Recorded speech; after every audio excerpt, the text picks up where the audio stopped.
नमस्कार मित्रों। मैं जय सिंह आप सभी का स्वागत करता हूं क्रैक नाउ के इस प्लेटफॉर्म पर। आज 5 बजे 5 मिनट की इस क्लास में हम बात करेंगे चीन की नीति की। चीन ने हाल ही में परीक्षण किया है बैलिस्टिक मिसाइल का, जिसका उसके आसपास के पड़ोसी देशों ने विरोध किया है। कहते हैं कि चीन की नीतियों को समझ पाना उनके पड़ोसी देशों के लिए आसान नहीं होता। उसके कदम जो होते हैं वह कई समय को आगे देखते हुए अपनाए जाते हैं, जिसमें पड़ोसी देश आपस में उलझे रहते हैं। तो देखेंगे क्या है वह परीक्षण, क्या है उसकी मारक क्षमता, किस वजह से पड़ोसी देश परेशान है और उन्होंने नाराजगी जताई है, और वैश्विक स्तर पर चीन की भूमिका क्या है, चीन किस प्रकार से आर्थिक तकनीक क्षेत्र में आगे बढ़ रहा है, सारी चीजों पर डिस्कशन करेंगे। तो चलिए क्लास स्टार्ट करते हैं। तो चर्चा में यह है कि चीन का कहना है कि उसने इंटर कॉन्टिनेंटल बैलिस्टिक मिसाइल का परीक्षण यानी आईसीबीएम का अंतरराष्ट्रीय जल क्षेत्र में परीक्षण किया है। चीन के इस कदम का कई देशों ने विरोध किया है। जब चीन स्वयं स्वीकार करता है और बताता है मीडिया के सामने कि हमने आईसीबीएम का परीक्षण किया है, तो यह एक बड़ी महत्वपूर्ण बात हो जाती है कि वह अपनी प्रदर्शन क्षमता को बताने की बात कर रहा है। चीन के मुताबिक 25 सितंबर को 40 साल में पहली बार इस तरह का परीक्षण किया गया है। यह रूटीन का हिस्सा था। यह मिसाइल के निशाने पर कोई देश नहीं था। देशों को इसके पहले ही जो है सूचना दे दी गई थी, लेकिन जापान इससे किनारा करता है। जापान कहता है कि उसे ऐसी कोई सूचना नहीं दी गई थी। जापान, ऑस्ट्रेलिया, न्यूजीलैंड ने इस मामले को उठाया है और इसका विरोध और आपत्ति दर्ज की है। चीन के बढ़ते कदम से क्या चिंता बढ़ती है, तो इस लॉन्च से हिंद प्रशांत महासागर का जो क्षेत्र है उसमें तनाव बढ़ा है। जानकारों का कहना है कि इससे पता चलता है कि चीन लंबी दूरी तक हमला करने की न्यूक्लियर क्षमता इसकी बढ़ी है। अमेरिका ने बीते साल आगाह किया था कि चीन ने डिफेंड अपग्रेड के तहत अपनी परमाणु ताकतों को मजबूत किया है। चीन ने जिस मिसाइल यानी आईसीबीएम का परीक्षण किया है वह 5500 किलोमीटर तक वार कर सकती है।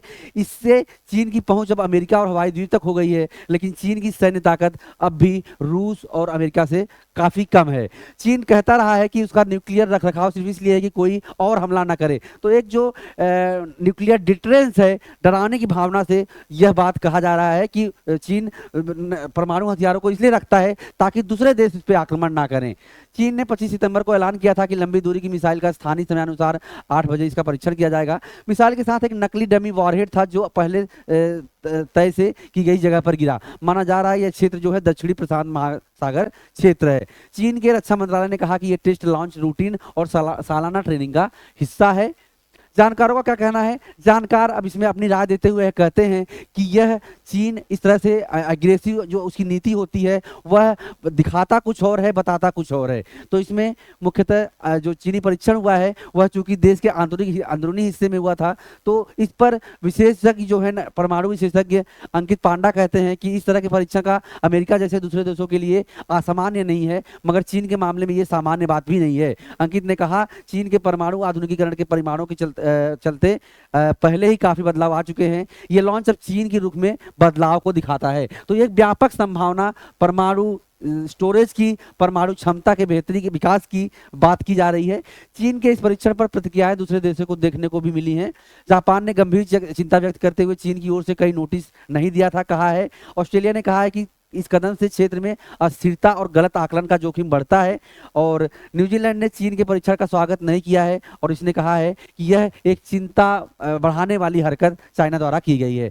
चीन का इरादा क्या था, अंकित बताते हैं कि मुझे नहीं लगता कि चीन इसके जरिए कोई राजनीतिक संदेश देना चाहता था, मगर इसमें कोई शक नहीं है कि यह इस क्षेत्र और अमेरिका को याद रखना होगा कि परमाणु ताकत के मामले में एशिया में चीजें तेजी से बदल रही हैं। कई दूसरे जानकारों का कहना है कि ये अमेरिका और दूसरे सहयोगी देशों के लिए खतरे की घंटी है। अमेरिका के लिए साफ संदेश है कि ताइवान स्टेट में संघर्ष, किसी तरह का सीधा दखल अमेरिका की जो एक भूमि है उसको भी खतरे में लेकर आएगा। उन्होंने कहा कि चीन का ये परीक्षण अमेरिका और एशिया में उनके सहयोगियों को दिखाता है कि चीन कई मोर्चे पर एक साथ लड़ सकता है।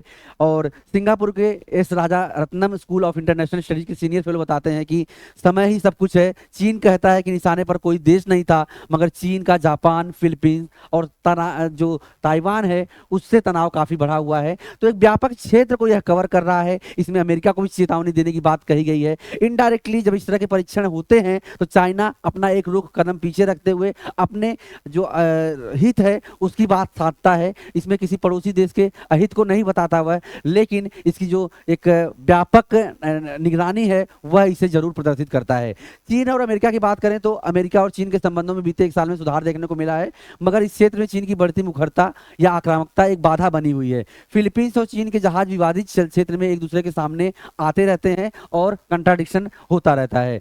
बीते महीने जापान ने आरोप लगाया था कि चीन के जासूसी प्लेन जापानी हवाई क्षेत्र में घुसे। जापान ने इसे अस्वीकार्य बताया था और इसके बाद जापान के लड़ाकू विमान भी सक्रिय दिखे। चीन और ताइवान के संबंध में भी तनाव की एक वजह है यह। ताइवान के रक्षा मंत्रालय ने 25 सितंबर को कहा था चीन ने हाल ही में बड़े स्तर पर मिसाइल फायरिंग की और दूसरे अन्य अभ्यास भी किए। इसी बयान में कहा गया था कि ताइवान के आसपास 23 चीनी सैन्य विमान पाए गए। ये विमान लंबी दूरी के मिशन पर थे।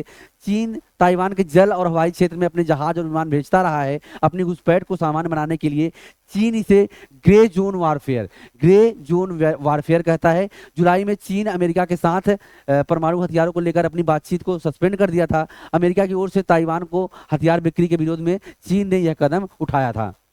बीते साल अमेरिका ने चीन के परमाणु आधुनिकीकरण को लेकर आगाह भी किया था। तब अमेरिका ने अनुमान लगाया था कि चीन के पास 500 से ज्यादा न्यूक्लियर वॉरहेड हैं। इनमें से 350 से अधिक जो है वह आईसीबीएम है, इंटरकॉन्टिनेंटल बैलिस्टिक मिसाइल हैं।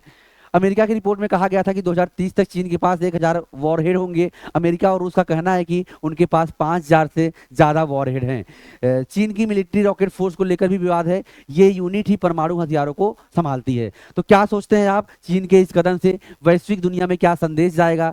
चीन की यह नीति कैसी है? यह अपने पड़ोसी देशों को डराने के लिए जब होता है तो एक प्रकार का परीक्षण कर लेता है और फिर अपना एक कदम पीछे हटाते हुए कहता है कि यह हमारी जो आंदरूनिक स्थिति है उसको हम संभाल रहे हैं, एक डिटरेंस क्रिएट कर रहे हैं ताकि जो पड़ोसी देश है वह हम पर हमला ना करें। तो क्या सोचते हैं चीन की इस राय पर? आप दीजिए कमेंट में अपनी राय और चैनल को कर लीजिए सब्सक्राइब, क्योंकि इस तरह की जानकारी हम आपके लिए लाते रहते हैं। Have a great day. जय हिंद।